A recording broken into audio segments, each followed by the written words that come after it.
Hi, I'm Dylan. Hi, I'm Faith. Hi, I'm Martin. Hi, I'm Nathaniel. Hi, I'm Neil, and this is Youth on Subjects of the World. And today we're here with Dr. Peter Gray. So, would you like to introduce yourself? Okay, yeah, it's great to be here. I'm Peter Gray, as you just said. I'm, I'm, I taught for many, many years at Boston College in the psychology department. I've done research in a lot of different areas, ranging from neuroscience of maternal behavior in rats, how hormones act on rat brains to motivate maternal behavior. On through much more recently, child development and education. And the reason I'm on here is because I've done quite a lot of research having to do with self-directed education. I've studied the graduates of the Sudbury Valley School many, many years ago. I've studied grown unschoolers to see what their life is like. I have interviewed anthropologists about how children learn in other parts of the world, and particularly in hunter-gatherer cultures where there's no such thing as school, but yet children become educated and for success in their culture through their own efforts. I write a blog for Psychology Today magazine called Freedom to Learn, which is about how people learn through their own efforts. And I've authored a book called Free to Learn, which is the thesis of which is that people come into this world really biologically prepared to educate themselves, that adults don't have to educate children, but rather the responsibility of adults is simply to provide the conditions in which people can educate themselves. So that's a brief introduction to me and my research. Awesome. Yeah, so I think we're gonna. Well, I know I had a few questions because I wrote a few down. I like the. I think a big thing I want to know is like, what got you started in unschooling? Like, how'd you hear about it? And like, I mean, you seem to be pretty invested in it now. Yes, well, I've gotten more and more intrigued by it all the time. But I first got into this realm of research when my own son, many, many years ago, was rebelling in public school. And he was rebelling in such a way that it finally became clear to his mother and me, even to the people at school, that we had to find something else for him. He was deliberately making a pain of himself at school from kindergarten through fourth grade. In a deliberate act of rebellion, he believed and would articulate, even as a young child, that school is prison, that he didn't deserve to be in that prison, that it was inhibiting his learning more than helping. He was very clear about that. And he was, as a way of, I think, ultimately getting out of it, he was deliberately rebelling in many ways. So he finally convinced us that we had to find something different. We weren't prepared to do any kind of homeschooling. We didn't even actually give that much serious thought. I think homeschooling wasn't nearly as common then as it was now. But I knew of the Sudbury Valley School, which was actually not too far from our home. It was just a couple miles away, within walking distance of my son. And he started there when he was 10 years old. And so here he was going to this school with quotation marks around it, which is nothing like typical school. There's no classes, not even offered, although kids who want to get together and form a class can do it. It just is whatever they make of it. And they can usually talk a staff member into taking part if they want. But mostly people are just doing exactly what you think they would be doing if they're doing what they want to do. They're playing, exploring, they're reading what they want to read, they're cooking in the kitchen, and so on and so forth. Yeah, go ahead. What did you think of it when you first heard about it? Because I know for a lot of parents, it's a lot of skepticism. It's very skeptical to start off, and a lot of parents are very apprehensive, and they have a lot of questions like, what do the kids do all day? Right. How do they learn? How do they learn reading, writing, arithmetic? Are they get into a good college? Are they going to get a good job? Right. Well, those are exactly the questions I had. Now, I wasn't negative about it. I actually had some previous experience that led me to be open to this idea.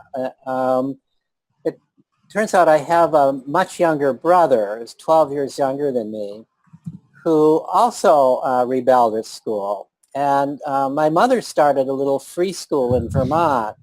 I had already left home. I was in college and then in graduate school when all this happened. But I was aware of what was happening. And my brother has succeeded very well in life, despite having dropped out of school after fourth grade. He went back for a little bit in high school and then left again. So I had some background in that, but nevertheless, I was concerned. I think I was concerned about the kinds of questions that concern most parents. Would he be able to make a living? Would he, if he wanted to go to college? I don't feel like I was the kind of father who felt it was all that important to go to college, but it's true that in this culture, there's a lot of jobs that depend on college, the way we've got things set up right now. So could he go to college if he wanted to? Would he necessarily become an artist, And nothing wrong with being an artist, but it's hard to make a living that way, right? Unless you're very lucky and very talented. So those were my concerns. And that led me to do a study of the graduates of the school.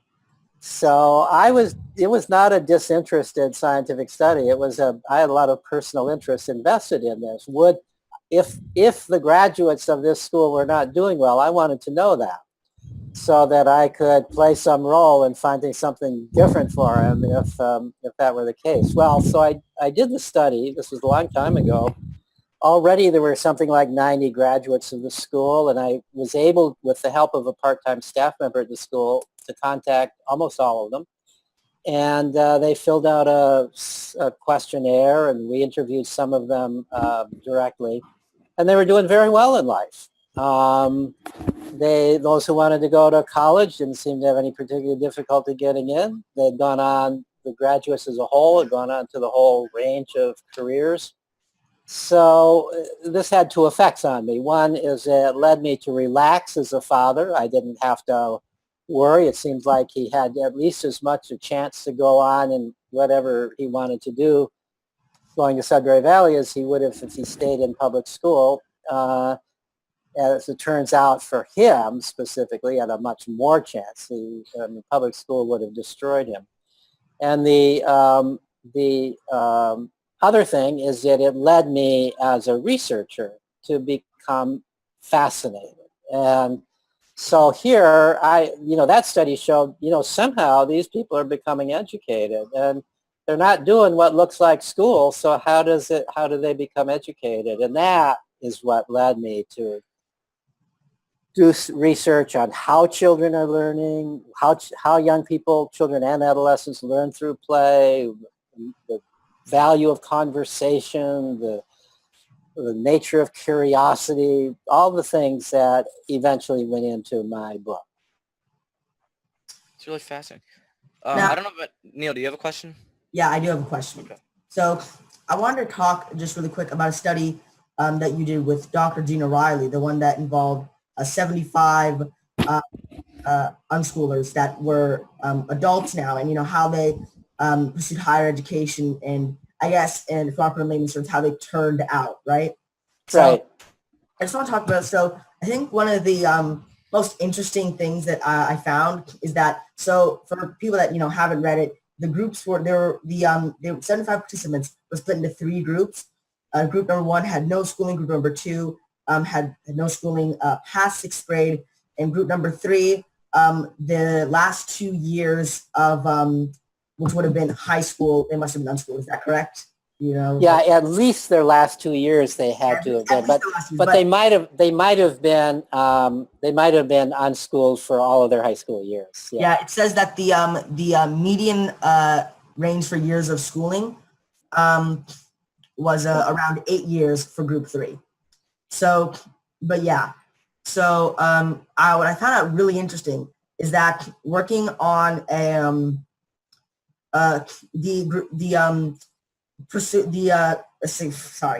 the likelihood to pursue a bachelor's degree, a bachelor's degree or higher was actually inversely correlated with the amount of schooling that the three groups received. I thought that was very interesting because, disregarding the fact that, I mean, you don't need college to be successful, but just putting that, you think that, because the standard school system and the standard ideology is that you go to school, then you go to college, then you get a job. And you'd think that, deviation from that standard ideology wouldn't have that as, as ingrained. And it isn't as ingrained normally. Right. You still see this correlation. It was at 29, I'm reading off this right now, 29% of group 3 went on to pursue bachelor's degree or higher, 44% of group 2, and 58% of group 1, which received no schooling. And when I was first reading the study, it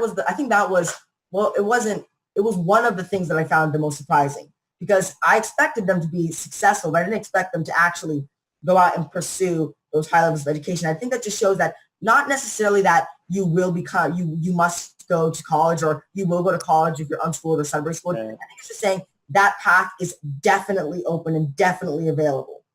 And it was also, how a lot of them were entrepreneurs, and what really surprised me is that 79% of the group that received no schooling pursued a career in creative arts, which I don't remember what that included, and then it said then 33% for the other two groups. So I mean that's an insane amount of people that went on. Actually, one second. Career. I just cut in. I'm gonna be right back. The house is really smoky, and I don't really know why. Oh boy, you better check. Yes. Go ahead. Go ahead. Okay. And if I'm not, I'm dead. All right. We'll see the flames on your screen. So yeah, I mean, I like that study just because of the fact that it gives, because a lot of parents, despite what you tell them, despite what you talk about, I mean, evidence is always best, I think, for, it's just, I think we had Gina Riley on this show, and I think she described it best. She said that it just shows, it's just saying, said the results of the study basically saying your children will be okay. It's okay. I think that's the best. I think that's the best conclusion. They'll be okay, right? I mean, there's no, you're not taking some huge risk by doing this. Yeah. Now it's interesting. I'm interested in what theories you all might have. That finding that you described, where the ones that were always unschooled were the ones that were most likely to go on to a 4-year college program. Now, that could be a fluke. These were not high numbers. They're about 25 in each. It could have been just coincidence that happened. But it was a pretty big difference. And I'm wondering if you have any theories as to why that might be the case. If any of you, I'm asking this of anybody here. I don't know. I found that so surprising. It's like, I mean, obviously there's the whole self-directed aspect, but I feel like you could also argue that since they're so self-directed, they wouldn't want to need to go. They don't think they would need to go to college to pursue something. Yeah, you might. Yeah, that's what would lead you to predict that fewer of them would. I think. Anybody have a thought as to why it didn't come out? I think the freedom of choice there plays a really big contribution to that decision, because that could show that that percentage of people wanted to pursue jobs that more typically needed a college education to get a job, like doctors or lawyers or stuff like that. Like, it's just, I find it thought-provoking, because if you put a child in an environment where they're free to learn on their own, they will humans naturally are curious and want to know things. So if you put in a child in an environment where they have the freedom to choose what they want to learn, and then they get to an age where they can choose to go to a place to learn more, I think it's definitely I don't think it's super surprising to me that there would be a good amount of people that would make that decision. I think it was really interesting too. I was listening to a great podcast. It's Radio Lab. It's pretty popular, but they they were talking a lot about, I forget the exact name of the study, but it was the one where it was the participants who had to like shock someone in another room and all they heard was their voice. I'm sure it's a very famous like Yeah, study. the so-called Milgram Yeah, experiment. exactly. Stanley Milgram did that. And it was really fascinating that like, I mean, people really were pretty relentless. But as soon, like he had a script, Dr. Milgram had a script that he would say to people when they started to want to stop. He'd be like, if you stop, we're going to have to stop the experiment. And then, and they kept doing it. And, but as soon as he told them direct orders, like you must do it, they stopped instantly. People, if you said it, if you didn't give them direct orders, like you must, or you should proceed or otherwise we'll have to stop or you're ruining the experiment. But as soon as he said, you must proceed, every single person stopped instantly. It's the classic forbidden fruit effect. It's the classic. It's in everyone, really. You tell someone not to do something and they're going to do it. And this is so much more prevalent than in any other group than in children because they're learning and they're doing this. And you can do an anecdote very easily. Tell a 3-year-old not to pick something up. They're going to pick that thing up the second you say it. I mean, reverse psychology works very well on children because they literally, the whole forbidden fruit thing. So I think when you give them, the freedom of choice completely, I guess they may objectively, see where they want to go. And they, instead of it being shoved down your throat, and I'm not saying group 3 had anything, shoved down their throat. It's just that, the average years of schooling were 8, median. And, maybe that 8 years of schooling, they were like, my God, I don't want to go back to the system again. Or this has been shoved in my throat my entire life. I don't want to do this. Whereas the unschoolers, the completely unschooled group may think, maybe I, do want to pursue this. And, I don't have a bad experience with it yet because this is the group with 0 years of schooling. And, I guess maybe I, should do this. I would want to be curious. I'd want to be curious what percentage of free schoolers who have been to public school want to go back versus the percentage of unschoolers who have never been to a public school environment. I think you're getting at sort of what my theory about it is, which is, who knows if this is right, but my theory about that finding is this, that the students who started off with unschooled all the way, they had never experienced formal education. They didn't have any reason to feel bad about it. They were not selected as people who were rebellious about public schooling. They were just people whose parents decided this is the way I want my child to become educated. All the others, in some way, got themselves into unschooling, right? They're ones who, in some way, started off in public school or in formal homeschooling.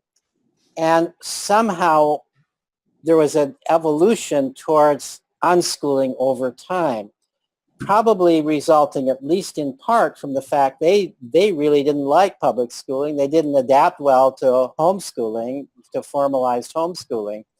So there was a kind of selection factor from them. These are people who, in that group, those groups, who really did not like formal schooling. So in that sense, it's maybe, if you think of it that way, it's not surprising that a larger percentage of them did not go on, at least for a 4-year degree. Most of them did go on for some kind of further education, however. They went on for training in some area that was useful for their employment. So that's kind of my theory about it. And Peter, I have another question that's fascinated me a little bit, and I'm kind of asking for my mom and like if we get questions, because me and Neil, we go to a lot of our open houses and we have to answer a lot of questions.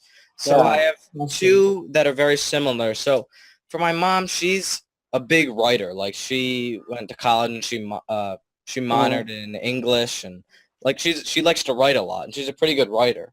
And she's always feared for me because she's always like public education, got a master's in college, like very regular schooling, and she's always nervous that we won't like have correct grammar.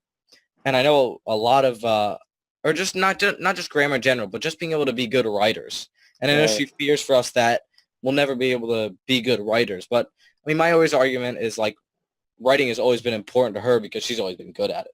Right. But another question I think is close is we get a lot of questions about video games, kids that play too many, like not too many video games is the wrong word, but parents that are afraid that all their kids are going to do all day is play video games. And it's hard to have a good answer. And that's nothing my mom really cares about because me and my brothers aren't big video You game get that a players. lot, and I feel like it's a little hypocritical because if someone hears the kid is reading books all day, then people are going to be like, oh, good for little Johnny. He's reading a book every day. And it's like, well, yeah, but books are just a form of media, just as movies are a form of media, just as YouTube is a form of media, just as video games are a form of media. So it's like, I mean. So I'm curious what your Yeah. input on that is. Yeah, so, well, let me take the writing first, since Mhm. that's the one you asked first. It's interesting, when that category of creative activity included writing and even not fiction, of course, but even nonfiction writing, if you were a journalist or something, we put into that category of creativity. I believe we did. It's not uncommon for people who are products of self-directed education to go on as writers, and especially not uncommon for them to go on as creative writers. I think that the way you become a good writer is one of the ways you become a good writer is by reading a lot. And in fact, one of one of the things that has come out of my research is that people in self-directed education do tend to read a lot. I think they read a lot more than kids in public school, and they read in a more intense way. I mean, if you're in public school, reading is a job. You're made to read. You're forced to read. Mhm. And so you read, but you don't. But on your own free time, you're less likely to read because reading has been made to appear to become a negative thing in your mind. It's something you were forced to do. You had to learn to read at a time that you may or may not have wanted to learn to read, may or may not have had a reason to learn. You're forced to read books that you have zero interest in. And so you're less likely to spend time reading and discovering what you really enjoy reading. So the more you read, the bigger vocabulary you're going to develop, and the more you're going to have a sense of sentence flow and so forth. One of the best ways to become a good writer is to do a lot of reading. Mhm. And so that's part of it. The other thing, I mean, this is an observation that I made. I haven't taught in the university for a number of years. I'm retired from teaching. But I noticed that over the years that I was teaching spanned the time that the home computer revolution occurred and people began to use email at least. Facebook wasn't a big thing then, and nor was texting, but people were already doing a lot of communication with the written word over the computer. Mhm. My observation was that writing was getting better among college students as that occurred. And the reason, I think, is because people were now beginning to grow up using the written word as a mode of communication. Now maybe their spelling wasn't great, maybe their grammar wasn't great, but they were communicating ideas in writing in clearer ways than the students had before, in my judgment. So I think that one thing that's happened, and I think it's an even bigger thing now with texting and everything, the result is that we have gotten so that we communicate in writing. Kids are growing up communicating in writing almost like they're communicating orally. Mhm. The reason that the writing was so bad before is writing came across as artificial. This is something they're trained to do in school. They're taught there's certain rules about writing. So their minds would tend to freeze up about writing. Mhm. And many of the students were much worse at conveying an idea in writing than they would have been just speaking to me, right? And now they were communicating as well in writing as they would in speaking. So that's the big problem in writing. Grammar, punctuation, that's pretty easy. You can solve that. You do a little study of how to do that. You could always edit and so on. The big problem in writing is how do I convey the message, the idea that I want to get across. So in that sense, I really believe that self-directed education is better preparation for good writing than school is, because you are not learning some artificial way to do it. Yeah, it's just it's a more natural way of learning how to write. I definitely want to comment on that. It Exactly. seems like so the way I've seen, I guess I'll use the broad term of free schoolers, unschooling, temporary schooling, all of that.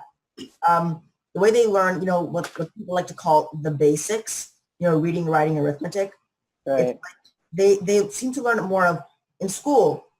You learn it by sitting down and learn this. And it's, why am I learning A? Well, because you need to learn A. Why? Well, because you need to learn A. And it's a circular logic thing. It's like, okay, I'll just sit down and shut off my brain, turn off any critical thinking, just do this. But however, when it comes to, self-directed learning, you see a lot of where you see it as a means to an end rather than just doing it for the sake of doing it. Exactly. Yeah. Like, the way I learned to read and write was I found myself at like age 6 interested in reading books, because books are a form of media that I've always been fascinated in. And comic books in particular to me were very fascinating. So I learned to read because I wanted to read comic books. And the way I figured that out was I would read comic books until I could actually read. And then I wanted to learn how to write because I wanted to see if I could write my own comic books. And that's how I learned how to write, because I liked comic books at the age of 6 and I wanted to write and read comic books. Right. And I think something that happens when you force, like, something that I always find interesting is I have a lot of people that like I communicate with via text message or email or just like over the internet. And the difference between the way people who are homeschooled type and the way people who are forced to go to school type is astounding. Like, most of my communication with people who are homeschooled or unschooled or like just self-directed learning, typically I see a lot more understandable grammar, and like just the message is conveyed better and it seems like it would come out as a sentence. And when I talk to someone who is public school, it'll be just as fast as you can type it out, like shortening the word you to just the letter U and stuff like things like that don't really matter in the grand scheme of things. But when you're reading it, it's a lot easier to digest the information if it's written the way it's supposed to be written. And I think it's interesting that people who are homeschooled, at least in my experience, are more likely to type in the way that like is easiest to understand compared to people who are forced to go to school, where they type the way that's easiest to type. And I feel like That's interesting. I think that Faith, are you making a point there? I definitely noticed that too, and kind of how I learned to read. We had like a deaf friend who would come over to our house when I was younger, and like we had to put captions on TV for her to be able to like read it. And we just kind of left them on, and I started like just watching things and always just found myself reading the captions to understand words. And like now I'm like a speed reader because of it, just reading those captions so quickly. I think it's fascinating. Like at our free school, we're very into watching a lot of anime. And I don't know if you know, Peter, but a lot of the times, like when they do an anime and they have to do it in English, the voices are really bad. Voice acting is absolute trash a lot of the time. It's really bad. So we like to do it just with subtitles. So you have to read the subtitles. And my brother, who's I think he's 11, he's gotten really good at like reading because he has to read the subtitles really fast. And it's interesting because there's another kid who really wants to watch, but we refuse to watch in English. So if he wants to watch it, he has to read. Which is kind of funny. Yeah. You know, I think what you're getting at in everything that all of you are saying is there's the fundamental difference between how you learn in self-directed education and how you learn in school is that when you're learning in self-directed education, you're learning for a reason that you have in your own mind. You want to do something. You're learning to read because you want to read something. You're learning to write because you want to write something. You want to communicate something. You're learning calculations because you want to calculate something, whether it's a baseball average or whatever, or cutting recipes in half or whatever it is. You have a reason for doing it. So you do it, you learn it in a genuine way related to what the purpose of this is. What's the purpose of reading? What's the purpose of math? What's the purpose of writing? Whereas kids who are learning it in school, they're learning it just because they're told now it's time to learn this. I think it's Yeah. I think it's really fascinating when I talk to parents that are skeptical, Yeah. or just people that are skeptical. When I tell them the story about like my friend who has to read the subtitles, it's almost like, well, that's an unnatural way of learning. Like that would never work, even though it's working. That's the most natural way of learning. Even though it's Yeah. working, it's like that. Well, that's not how you're supposed to learn, which is so I think stupid. I think that's the biggest problem with it is because the stigma and just the way that we naturally think of learning now is completely shifted than what the actual meaning of the word is. Like, Right. and I think that is a very big problem. I just wanted to show that this is the book that I first read. Batman. And Okay. Say under it's an Batman encyclopedia. something the Dark Knight. I can't. But It's Peter, an encyclopedia of Batman comics, and it's pretty big. And I read this whole thing front to back when I was 7 years old because I was interested in what it was. But actually, Nathaniel has been trying to say something. Oh, yeah. He hasn't Yeah. gotten a chance to. The only person who goes to public school, I agree with everything you guys are saying. Like I love history. I'm a history buff, and Yeah. I've learned more on my own, like watching YouTube videos, reading Right. history encyclopedias, than I have ever learned in school. Like I've Right. learned a lot more topics that many of my peers don't even know exist, just on my own. Right. Like, and, Yeah. like I agree with everything you guys. Yeah, are saying. thanks for that I don't contribution. think school like catches up as well as like they feel like some of the stuff that they teach. It's like some of these things have been like disproven, like Yeah. especially when coming like to history and things like that. And like the story of Columbus. Now that's a very complex story because he wasn't exactly because some people get the standard school thing. He discovered America and blah blah blah. Then there's the side where it's like he was a genocidal maniac.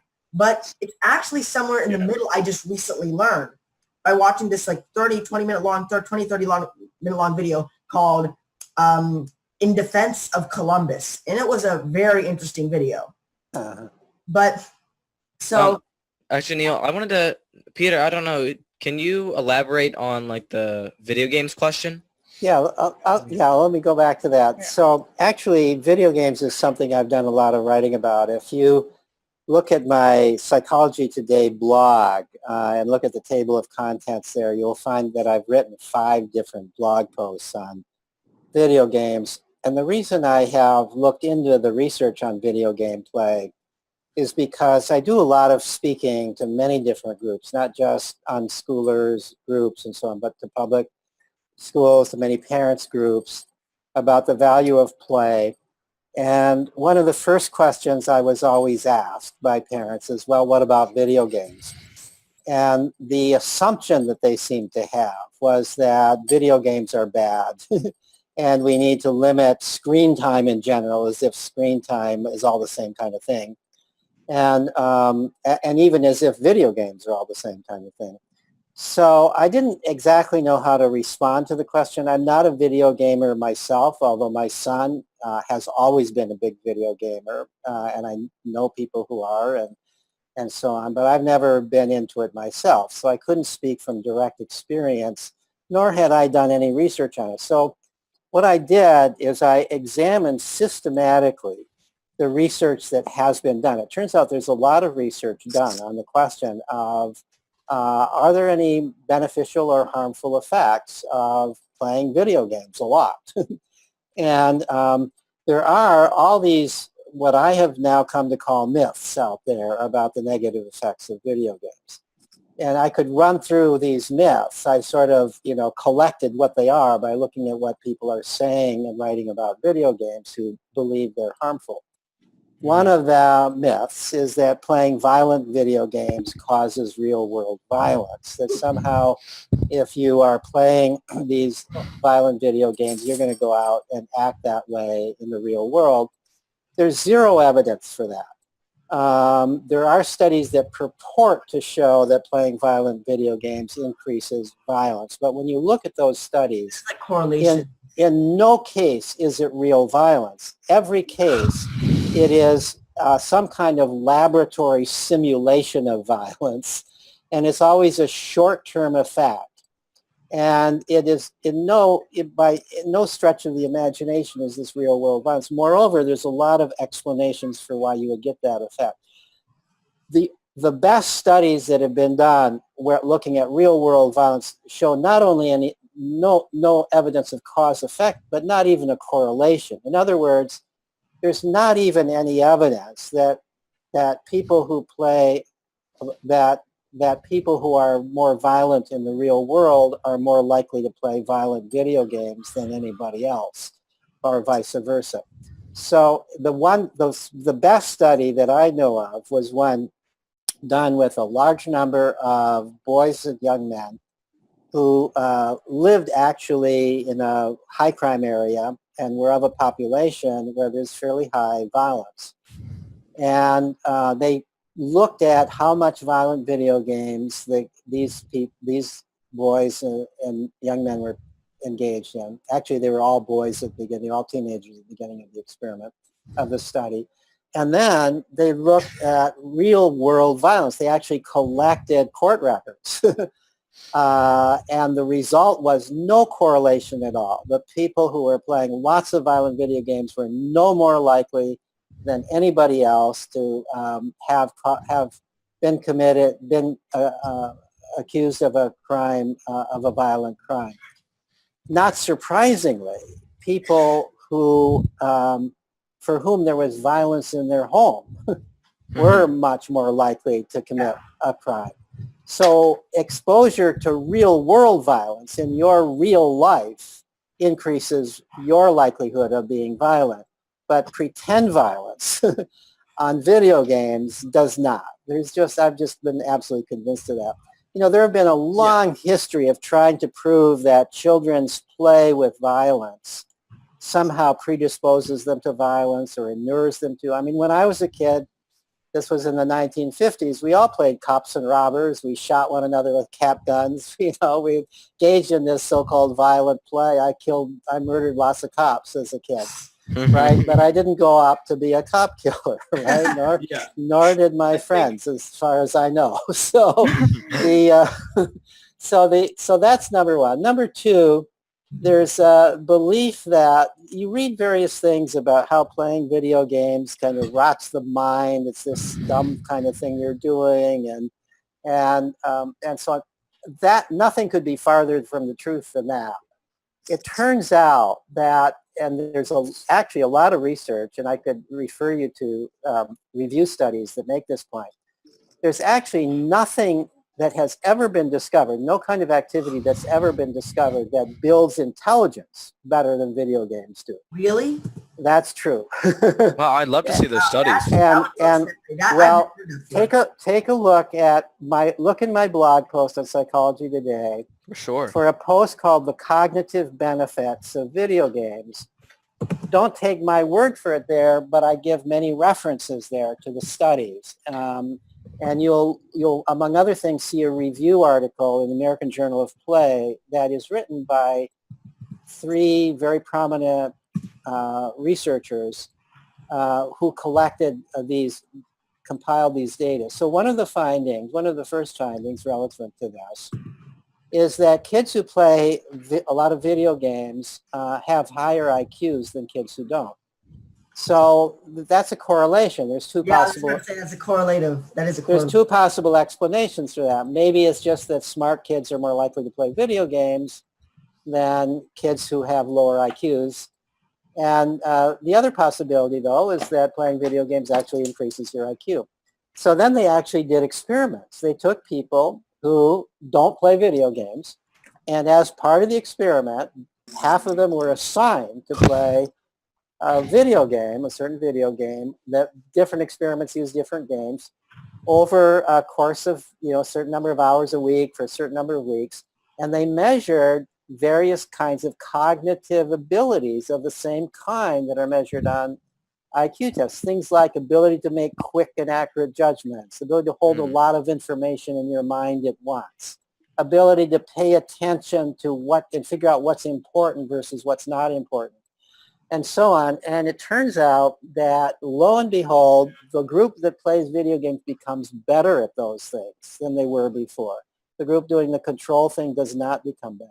And this is a lasting effect. Even if they don't continue to play video games, that improved ability stays on. I know. Yeah. I've been taking driving lessons recently, and I took my first one yesterday. And the Yeah. guy who was doing the driving lesson, he was saying that people who play video games tend to be significantly better drivers. There's research showing that new surgeons who play video games are better surgeons.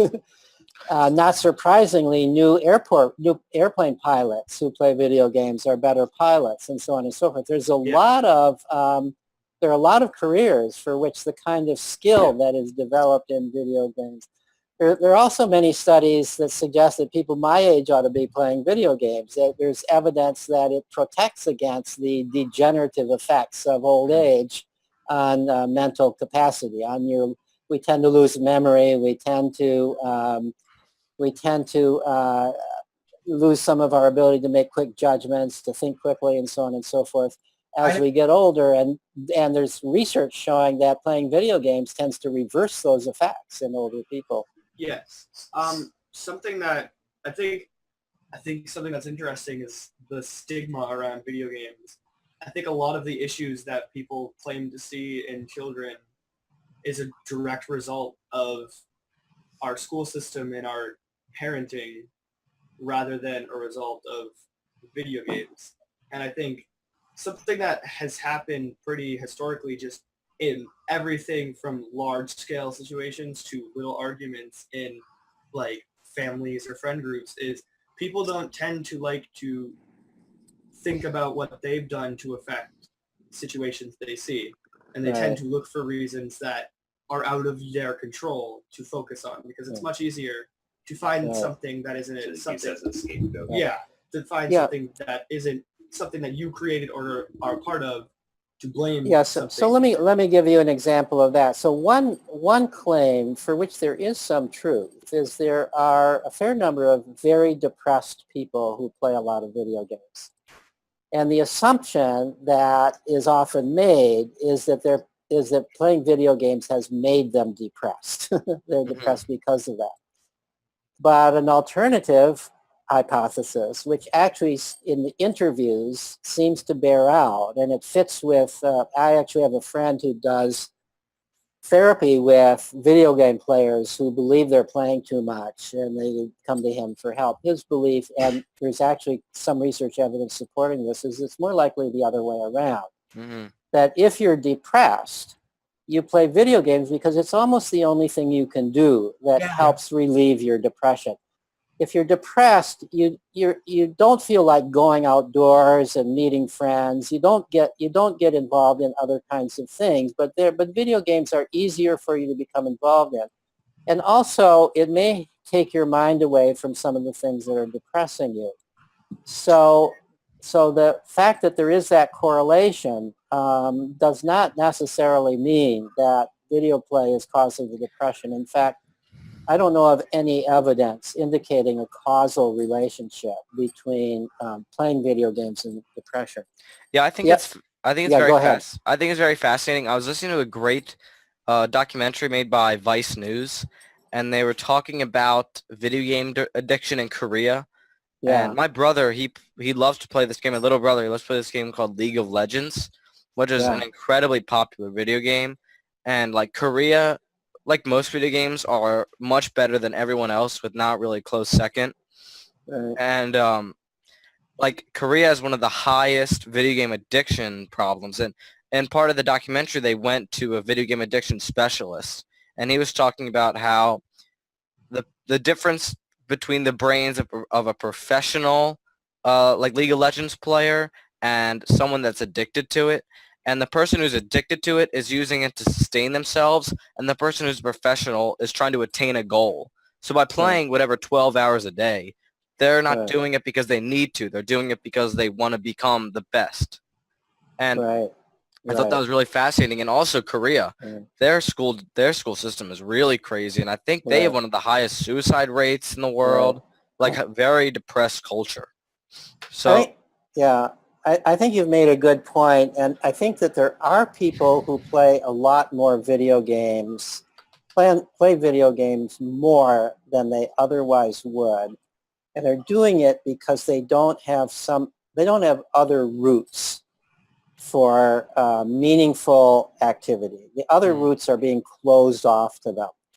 So let me give you an example. This is something I often get into discussions with parents about. So a parent will say to me, I want my child to play outdoors, and my child doesn't play outdoors. He just plays on video games.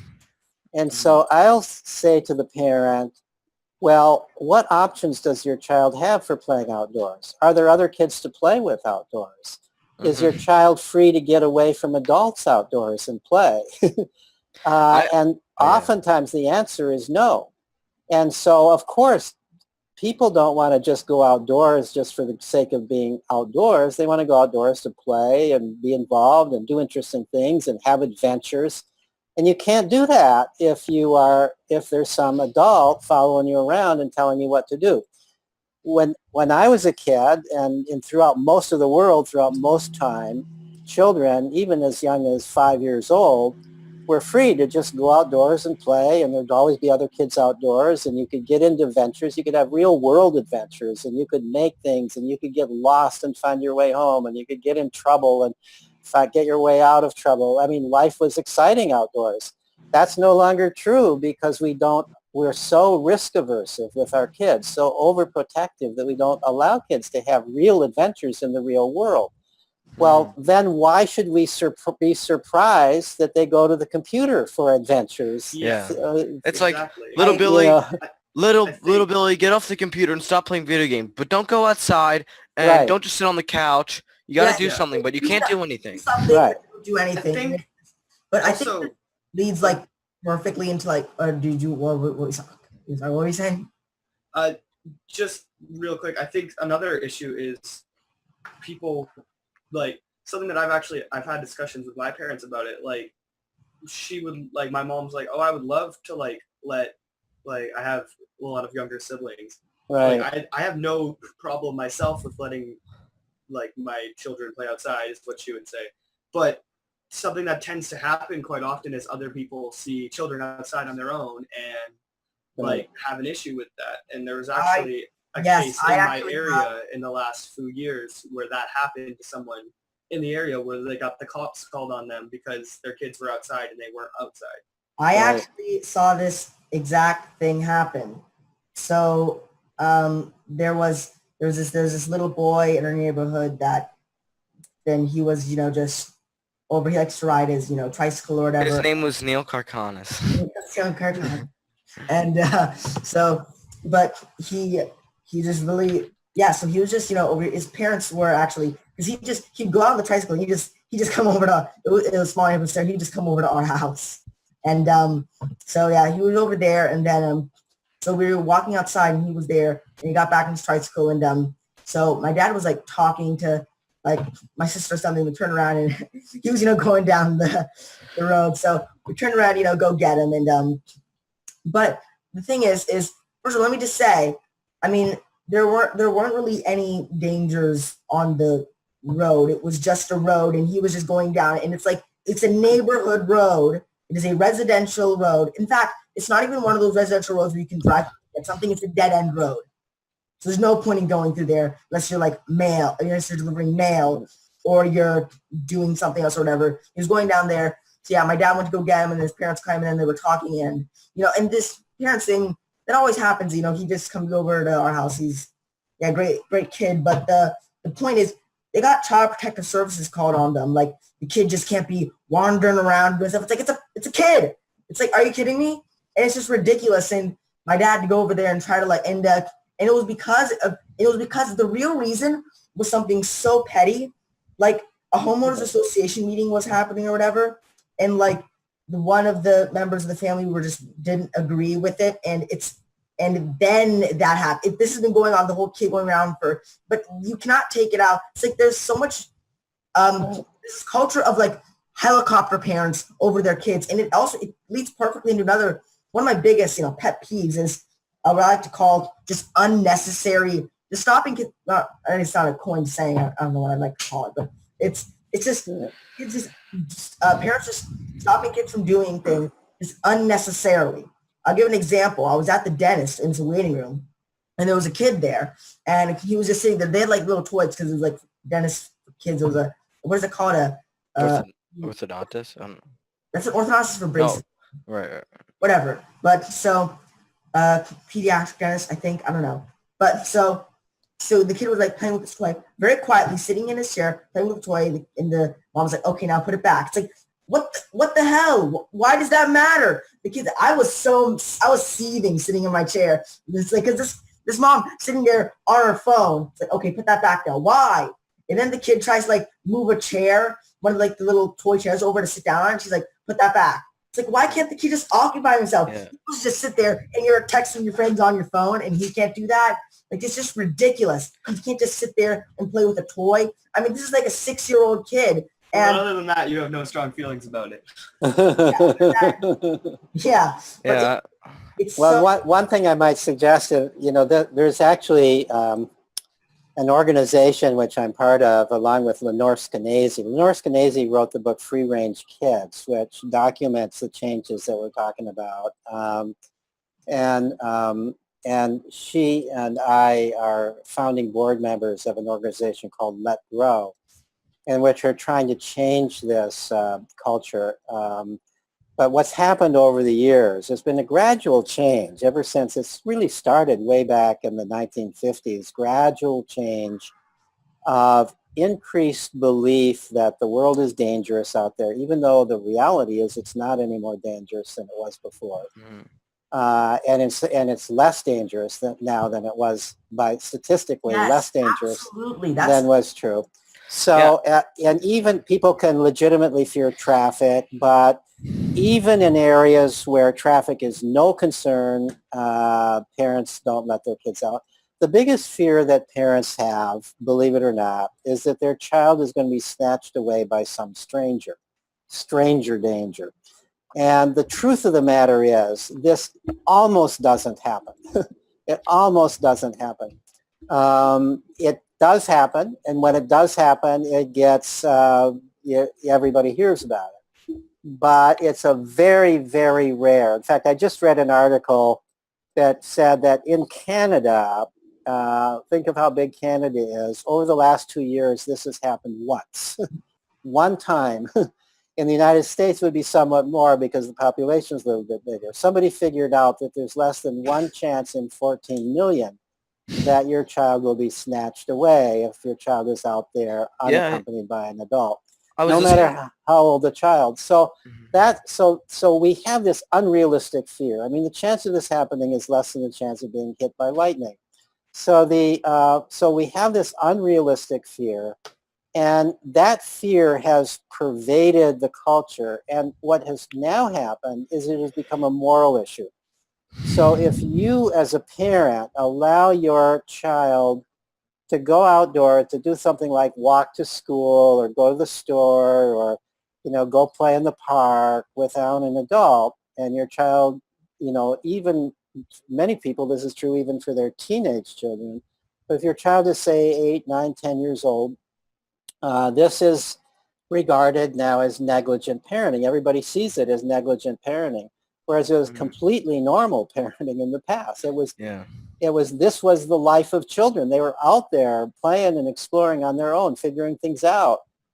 We have gotten so that we completely underestimate children's abilities to look out for themselves, their abilities to be cautious enough to take care of themselves, and their abilities to deal with problems as they arise. And the result of that is that children aren't learning how to do those. And that's one of the reasons why the rates of mental illness among people is skyrocketing, among especially young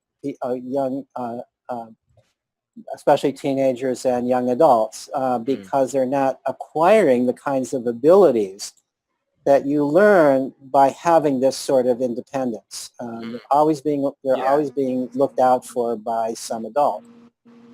Yeah, Yeah. I've always been lucky to have like parents that really don't care, and I've never really used the term free range kids. It's just like life. Right.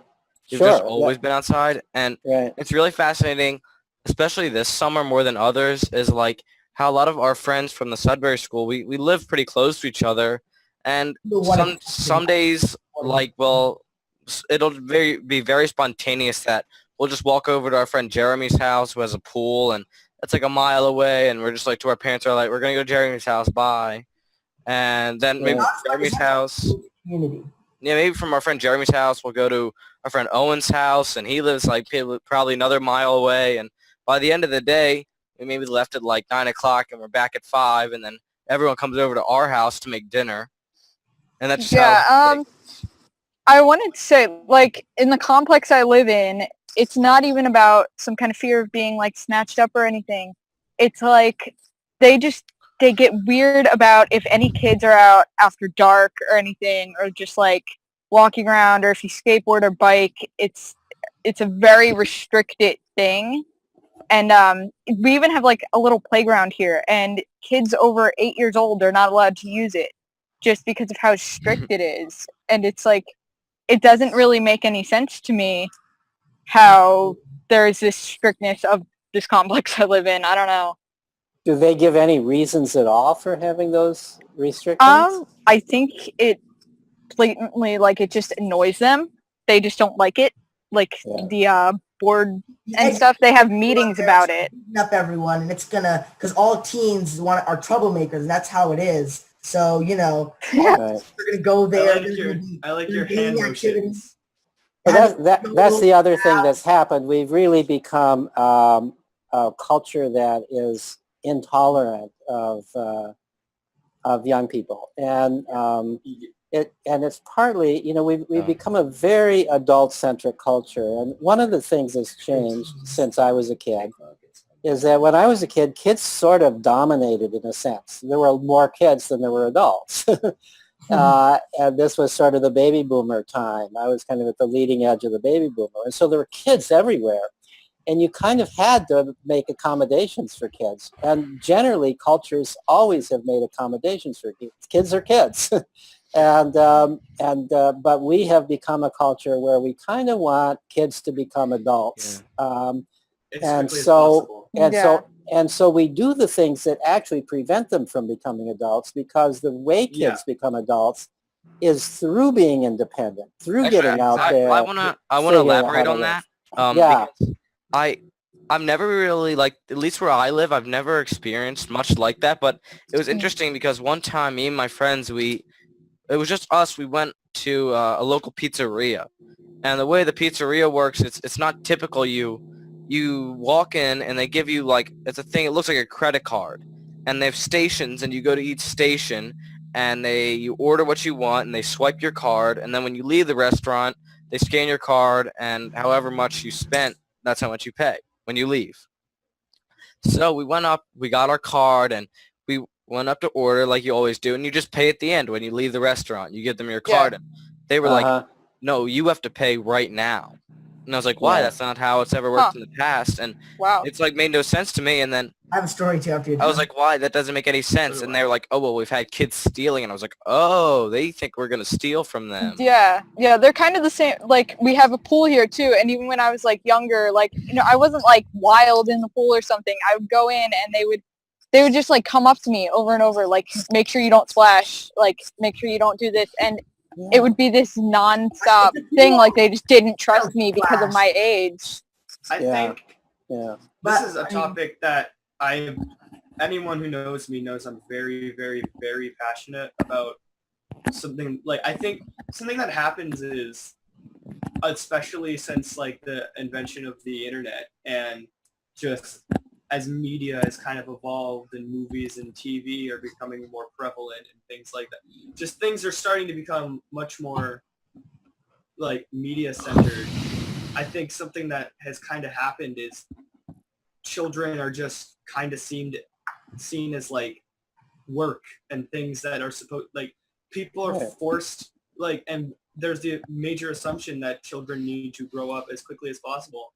And you see it in the schools, and like something that I've always personally believed is a big reason why the depression and suicide and anxiety rate is so high in youth nowadays is because you're literally forcing children to not be children anymore and to not do the Right. things children naturally do, such as playing or Right. sometimes acting out because they're still learning the Right. social conventions of our society.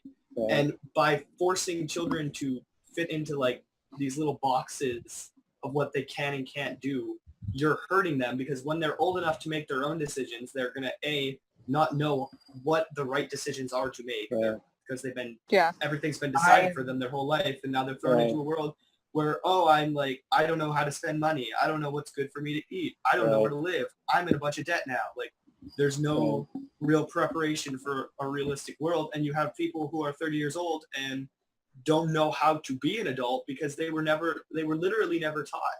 And Right. I'm seriously worried about what my peers are Right. going to be like as adults because there's the whole stigma around like millennials and how horrible they Right. are as adults. And I think when people get upset about that, like you're the generations before millennials raised millennials.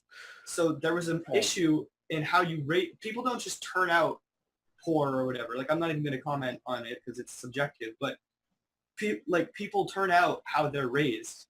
Like how you raise them is a direct result of how they are when they're adults. And like when there's when you're so focused on making sure your child is a good adult when they're still a child, they're not going to be a good adult when they are an adult.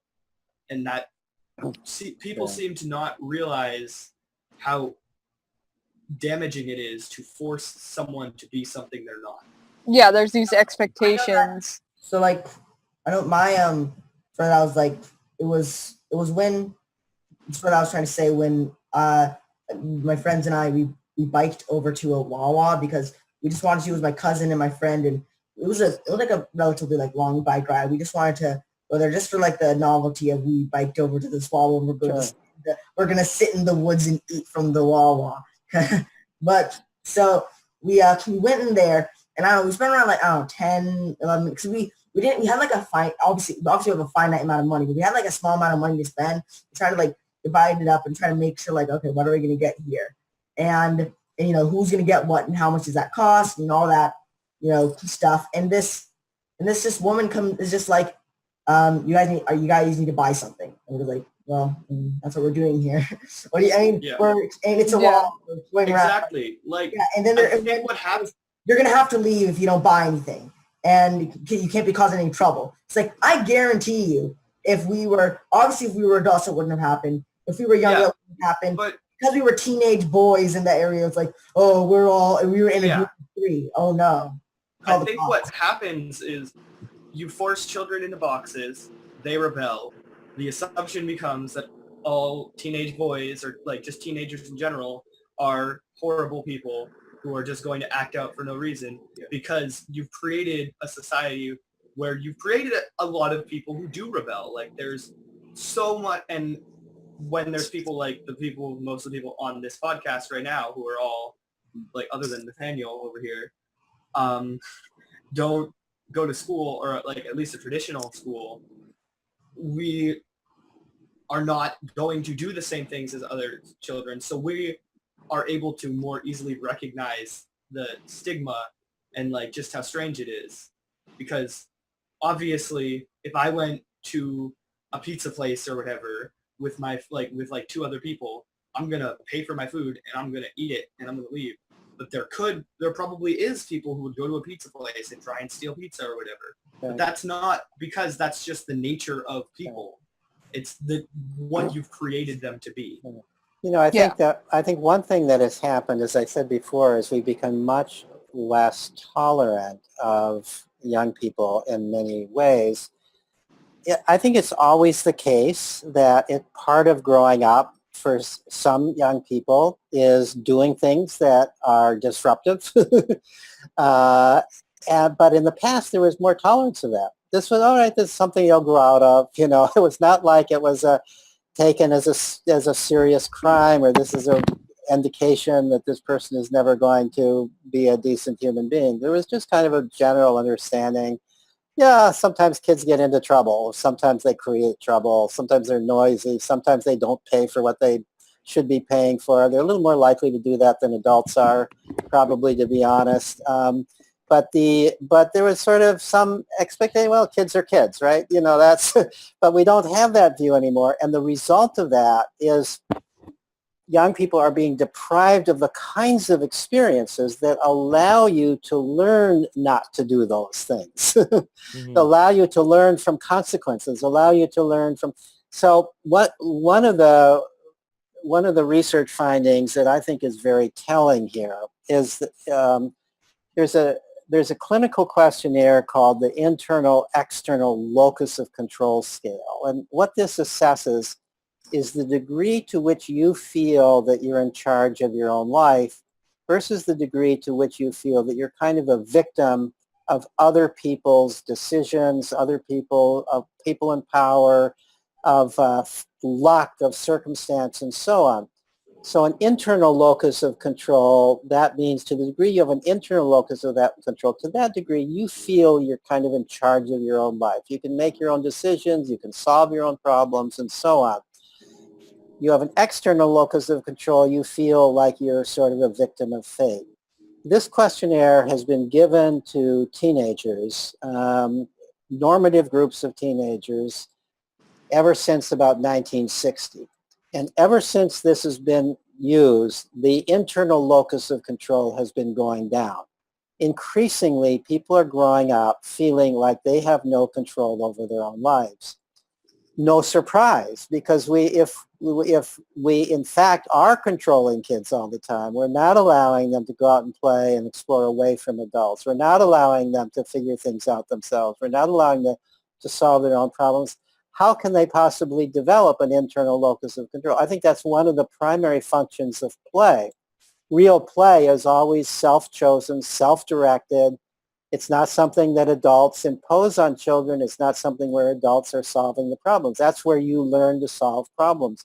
When we're depriving children of all of that, then how are they going to develop an internal locus of control? And one thing we know from other clinical studies is people who don't have a strong internal locus of control are far more likely to become depressed or anxious at some point in their lives, clinically significantly so than people who do have an internal locus of control. And so I think there's a cause-effect relationship here. You deprive children of freedom, and you therefore prevent them from developing a sense that they can control of their own lives. Exactly. Yeah. And the result of that is depression, anxiety, all these other things we're seeing in high numbers, even suicide. The suicide rate is much higher now among children and adolescents than it was decades ago. I think it's fascinating. Hey, Dylan, yeah, can Nathaniel say something? hey, hold on.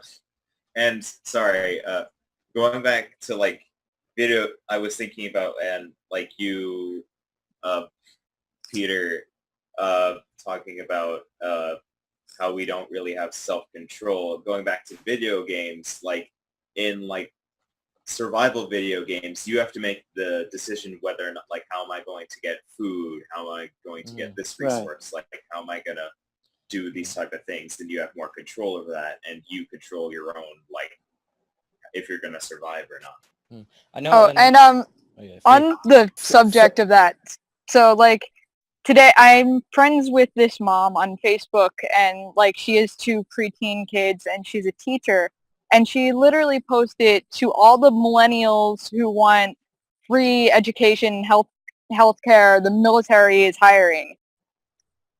And like I don't know, how do you approach a comment like that? Well, if you want healthcare, just go and get shot, and then we'll heal your bullet wound, and So that's the. So don't worry about that. Just go across to another country, and yeah, the army has other jobs. Oh yeah, the army has other jobs. Can you just drive this Humvee, to this place, and then oh wait, those orders were wrong, you idiot. Even though you're not the person who did it, I don't care who gave you those orders. You're the person I'm going to blame. I'm mad at you. Now drive that Humvee all the way back.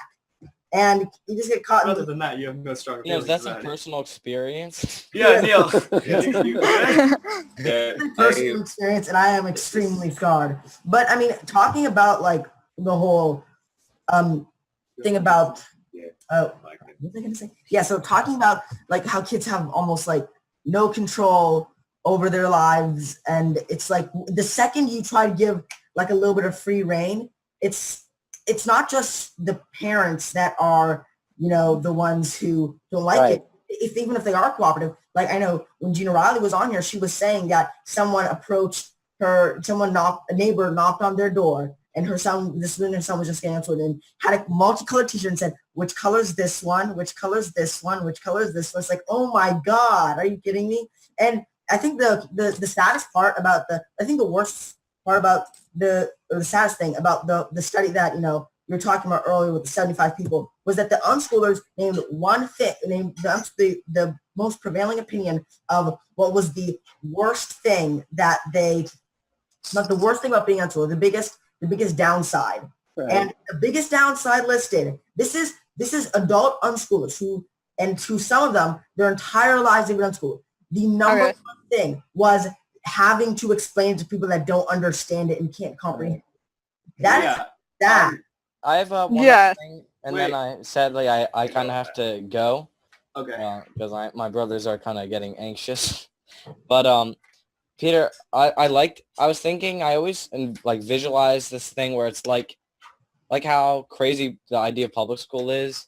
It's just the idea of I envision it as being of myself being put into like a small box, and then asking, you know, like who put me in the box was like, hey, this is kind of uncomfortable. Is there any way I can get out of this? And then I'm saying stop rebelling. You're being crazy. You're going to go to jail and you're going to kill yourself. You're going to die and all this crazy stuff. And it's that's how it is. Yep. Crazy leap. And people believe in it. Yeah. I just think it's a crazy way of doing something. Yeah. Right. Yeah. So, just to backtrack slightly, because I was trying to say about the decision-making aspect of being so, and then not knowing what to do. Something that I've always thought is interesting, because it's an example that set up the way you'd think an example that was written out to be an example would be. I have two friends, one of which not allowed to have candy, any candy. One of which is allowed to eat candy. Person who's allowed to eat candy eats this unhealthy amount of candy. Person who isn't allowed to eat candy on Halloween literally makes himself sick because he eats all the candy. And I think that's a perfect analogy for what it's like. It's the same thing when you're a teenager and there's I don't know, drugs or whatever. I have personally made the decision that I don't want to do any of that or partake in alcohol in my entire life because that's my decision that I made. However, I have someone who's my exact same age who came from an extremely controlled life who makes the opposite decision in that regard in almost every case. One of the findings in both my study of the graduates of Sudbury Valley School and of the grown unschoolers is that when I asked them about college, in what ways were you disadvantaged? In what ways do you think you were advantaged in college?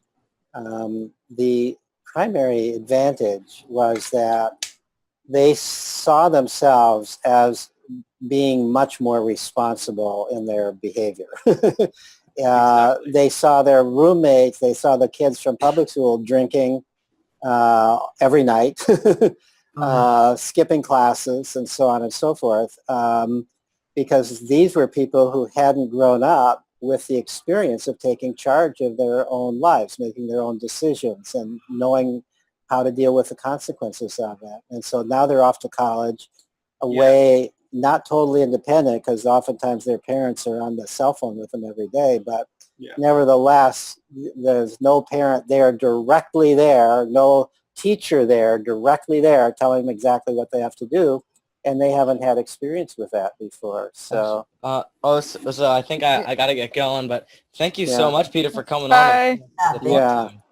Thank you. I've got to get going within 5 minutes also. Okay. Most, So, so. Alright. All right, see real everyone. quick, Nathaniel hasn't talked much throughout the whole Oh thing, yeah. but he is a prime example of a lot of what we've been talking about because he has some mental health issues that he struggles with. Also, he goes to public school, so he's like a prime candidate. So here you go.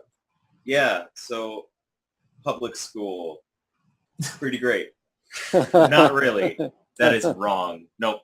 It sucks, especially Yeah. middle school, because I'm not going to say the name of this teacher, but we had a discussion on the phone policy at our school. We're not allowed to have them on in class, which is like understandable, but then we had a whole discussion about it, and like we were talking about rights and things, and this teacher literally told us that we had no rights whatsoever, and What? just was very disempowering Wow. of us. And if you look at most schools, they're literally brick boxes. With I mean, the one thing you can say about that teacher is that percentage. he's honest, when he says you have no rights. But he's telling the truth. And real quick, I'm just going to say, Nathaniel is one of the smartest people I've ever met in my entire life. And I think if he was not restricted to a school, he would be one of, like, I'm not kidding you, one of my first interactions with him, I asked him if he wanted to do a podcast because, like, within 5 minutes of talking to him, I was like, wow, this person is, like, really, really intelligent.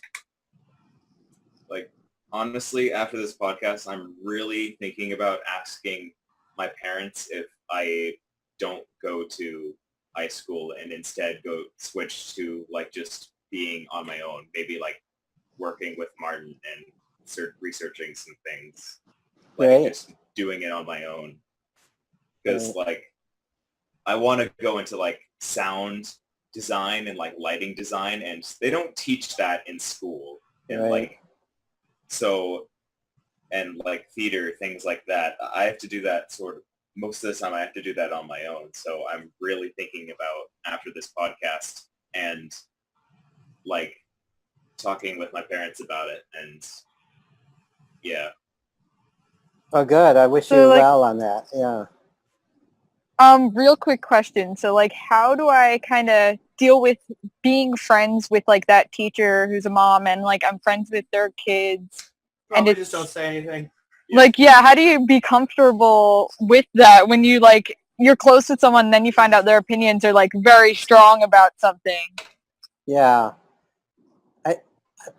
Of course, it depends on who the person is, but Yeah. it's always, I find that if somebody really disagrees with me, rather than just come straight out with, I think you're wrong, and this is why, I start off looking for some kind of common ground, like, Yeah.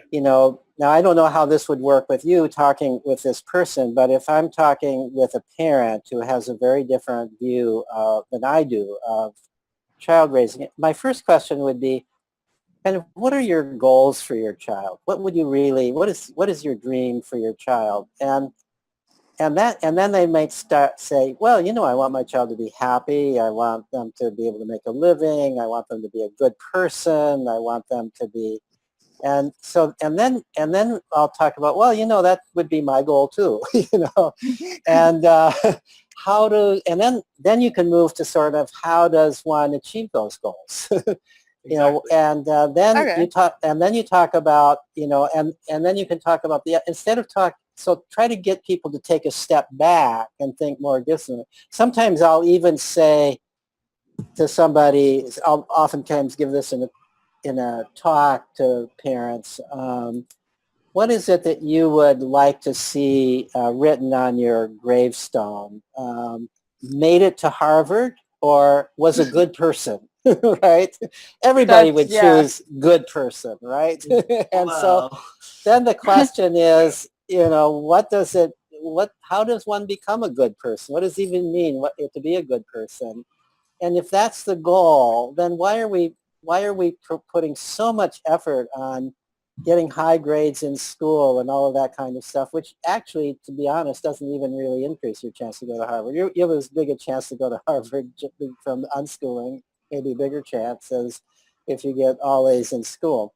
So but that's a side point. But the point of trying to shift the conversation to get the person to talk about, sort of their deeply held values. What is it? What are their dreams for their kids? And then go from there to put your point of view in that shared context of a shared understanding. I don't know if that would work in your case. Yeah, I mean, I don't really know what she tells her kids about my lifestyle personally, or like how they view me.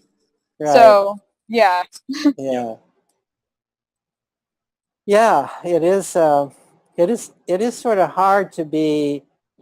We're creatures of norms. We're creatures. Everybody wants to be normal. Everybody seeks being normal. And when you're doing something different, or when you are different in some way, then it makes one uncomfortable. And it's a sad situation.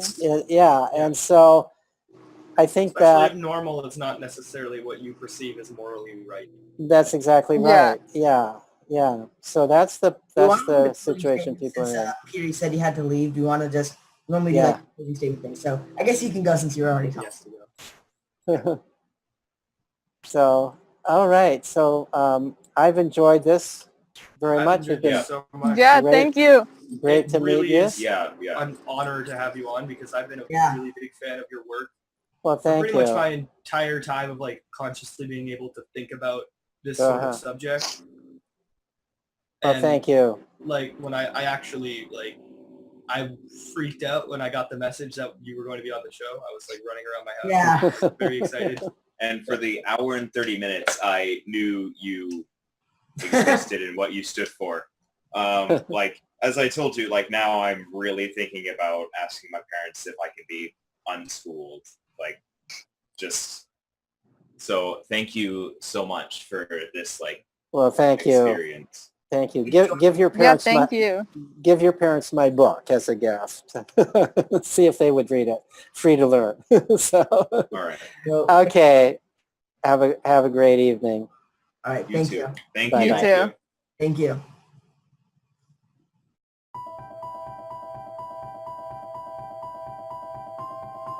Humanity has been on an epic journey of discovery, learning the truth about the world we live in. New discoveries about the true origins of humanity, ancient history, free energy, as well as the systematic corruption of world governments are now on the forefront of our daily reality. Is the world headed towards destruction based on control and power? Or is an opportunity now being presented to shift and uplift into a higher consciousness? My name is Mel V, co-founder and creative director of Conscious Consumer Network, an independent broadcast network that was launched on the 1st of January 2015. In the last 3 years, Conscious Consumer Network has broadcast over 2,800 shows in multiple languages, featuring guests from across the world, whilst creating media that is aimed at the creation of a free, fair, peaceful, just, sustainable world. Conscious Consumer Network provides full training and an interactive support network for all broadcasters, and we are always looking for inspiring and educational content. Hi, this is Lady Liberty. And this is Miro Siegel. In 2018, Conscious Consumer Network has expanded to multiple broadcast locations, increasing our availability and reach across the world, remaining on the cutting edge of independent media. If we wish to create a better world, we must first create better media, geared towards real education instead of indoctrination. You guys really are what changing the world is going to be about. It's educating kids at a grassroots level. Having become a pillar of stability in the turbulent world of independent media, we have even more going on in 2018. Conscious Consumer Network is a publicly funded network, and we rely on all of you to keep us on the air. Show your support for independent media by donating to our 2018 Network Support Fund. Dare to seek a better world. Support independent media.